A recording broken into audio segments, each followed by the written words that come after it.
¿qué es The Rainforest Alliance? Yo traduzco y digo que es la alianza de las selvas tropicales. Sí, ¿Cómo es? El fundador, que se llama Daniel Katz, hace 37 años, cuando era joven, empezó a viajar a selvas tropicales, un pibe de Nueva York, y se fascinó con la biodiversidad de las selvas tropicales y empezó a ver el deterioro por deforestación, que era muy agresivo también ya desde antes, ¿no? ¿En qué año empezó a hacer estos viajes? Hace 37 años. Wow. Y dirías que, y acá volvemos a saltear la pregunta 27. ¿Dirías que esto también es un conocimiento nuevo? O sea, porque del mismo modo que hablábamos que las empresas no tenían ni idea de las prácticas y de la sustentabilidad, tanto hacia el mundo como hacia dentro de la empresa, que se modificó tanto en estos últimos años. Todo esto, el descubrimiento de que la tierra no se regenera, los métodos tremendos agrícolas, digamos, con modalidades buscando una eficiencia total, sí. Pero sin tener en cuenta las consecuencias. Es algo nuevo, relativamente. Sí, yo creo que es complejo, ¿no? Porque creo que desde el punto de vista físico de la cantidad de químicos y el colapso de algunos ecosistemas, se tocó un límite, que yo creo que hasta las empresas están viendo que no tienen sustentabilidad futura si no corrigen. ¿Pero lo sabían en el camino? Esa es la pregunta. Yo creo que sí. Yo creo que o sea, la ciencia estaba... los fabricantes que hacen agrotóxicos, fertilizantes o pesticidas. Es como todo, ¿no? El tema de los agrotóxicos es interesante porque generó una revolución, si se quiere, de productividad. ¿Entendés? ¿Que era necesaria o hay otra? Yo no sé si manera? Era necesaria. O sea, ellos, uno dice, bueno, siempre está este tema de la seguridad alimentaria, ¿no? ¿Cómo vas a alimentar a 6 billones o 9 billones de personas en el planeta sin este tipo de prácticas, de químicos, claro. Tanto la parte de fertilizante como la parte de pesticidas, etcétera, ¿no? Lo que pasa, como todo negocio de volumen, porque ellos, digamos, yo lo veo mucho cuando voy al campo, ¿no? Donde están los cafetales o plantaciones de cacao, de té, o todo lo que hace con Rainforest Alliance, y veo cómo es el sistema de Syngenta o de estas empresas, que en el fondo lo que hacen es los vendedores le dicen al productor, no, lo tenés que aplicar todos los lunes, lo tenés que aplicar 7 veces y te hago una promoción, te vendo estos otros químicos que lo puedes. Entonces, como es de volumen, incentivan la utilización de estos químicos cuando no lo necesitas, en momentos que no se necesita, y genera todo eso, un runoff, ¿viste? de químicos en las vías de agua, y una deterioración que es casi un adicto decirle, no, vos tenés que ponerte heroína todos los días, y ese es el drama para mí. El drama es que es un negocio que está incentivado que vos uses más y más y más y más químicos, porque hay ciertas plagas y ciertos pesticidas que hoy, digamos, si vos dijeras no puedes usar absolutamente nada, esa gente se muere de hambre porque perdés la cosecha. Hay ciertas, digamos, plagas y pesticidas que hoy en día necesitas. Por eso Rainforest Alliance no es orgánico total, digamos, talibanísticamente. O sea, nosotros queremos sacar el uso de químicos, pero con transiciones en donde se está reemplazando por una permacultura, por una ecología que cumpla esas funciones ambientales también. ¿Se entiende? Perfectamente se entiende. Y cuando vos decís que hay esos incentivos a usar por ahí más de la cuenta, ¿no está regulado eso? ¿No hay alguna manera de...?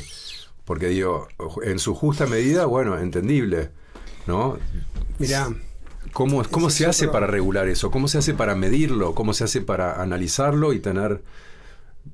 Porque si no, it's too late para cuando lo... Hay muchos... En América Latina todavía hay todo un tema con la regulación, porque en la Unión Europea obviamente hay muchos químicos que se usan en América Latina que están prohibidos. Y nosotros también los tenemos prohibidos en nuestro estándar. Y eso por eso es digamos, difícil, porque en la legislación brasilera por ahí no están prohibidos. Entonces, y son más baratos, o no tienen el reemplazo por otro que sea más ecológico. Entonces, hay todo un tema en cómo se utiliza la regulación. A veces se utiliza para digamos, incluso bloquear acceso a mercados. Se utiliza como una... Te doy otro ejemplo. Ahora hay un tema con la regulación europea que es no te permiten importar en Europa productos que vengan de deforestación, lo cual está excelente. Nosotros empujamos muchísimo esa legislación en la Unión Europea con nuestros equipos de política pública en Europa, ¿no? Ahora hay todo un movimiento en donde los países, la Costa de Marfil o Ghana, o incluso Indonesia o Kenia, incluso Colombia, muchos países están diciendo, no, esta es una imposición de la Unión Europea para dominar el mercado, para, digamos, como una cosa más colonialista, para, digamos, proteger empresas, industrias que ellos consideran y discriminar a otras. Claro, como lobby favoritista. Pero no es así. O sea, de alguna forma uno podría decir, bueno, hay otros sistemas de, digamos, de transicionar hacia la cero deforestación. Por ejemplo, sistemas de monitoreo más territoriales que no sean, digamos, granja por granja o como se llama, campo por campo. Sí. Pero con un compromiso a que los gobiernos locales inviertan en esa trazabilidad que se necesita para frenar esto. Porque incluso al día de hoy, digamos, se deforestó el tamaño del Reino Unido, en términos de hectáreas, se deforestó eso, ¿me entendés? En el mundo. En el mundo, sí. Ahí yo me acuerdo del video de el primero, o en el segundo, no me acuerdo, de Follow the Frog, que son brillantes, también quiero que después hablemos de eso, pero habla de 32 acres al año. En el primero, porque de hecho una de las preguntas que se me vino a la mente es, ese video fue hace 8 años. 24.5 millones de hectáreas, sí, que es el tamaño de UK. Bueno, eso hasta ahora, en los últimos cuántos años. No, eso el año pasado. Y el año anterior, o sea, es como que es... Es un delirio, es boludo. Un delirio, ¿entendés? Y esto de Prime Forest, o sea, de selvas... Sí. Es muy, muy, sí.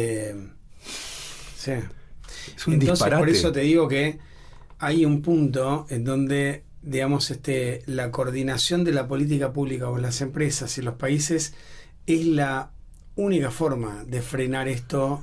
Bueno, por eso es tan importante un jugador como The Rainforest Alliance.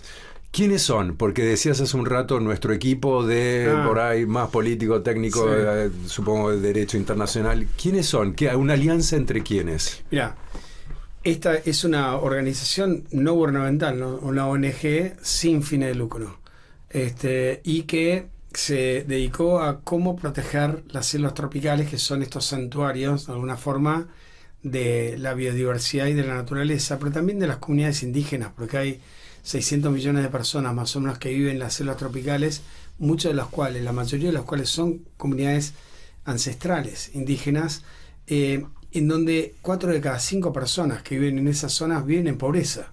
Con lo cual vos tenés, casi te diría, los lugares de máximo valor para el planeta. O sea, vos pensás lo que regulan el clima, la lluvia de América Latina viene toda de la humedad del Sudamérica, viene toda la humedad del Amazonas, lo que llaman flying rivers, ¿no? Y el nivel de deforestación, había un científico que yo tuve el honor de conocer, que se llama Tom Lovejoy, que vivió mucho tiempo en el Amazonas, y que murió hace 3 años. Y yo trabajé bastante con él en la parte de sus estudios científicos en el Amazonas, y él pudo probar cómo por el nivel de deforestación los ciclos hidrológicos de lluvias en el Amazonas están cambiando de 4 lluvias por año a 2, y empezaba como a... Entonces él hablaba del tipping point, están llegando a un punto de no retorno. Eso te iba a preguntar, pues yo había escuchado que ese tipping point es más o menos el 60 o 65% del Amazonas, y que si pasa eso no hay vuelta atrás.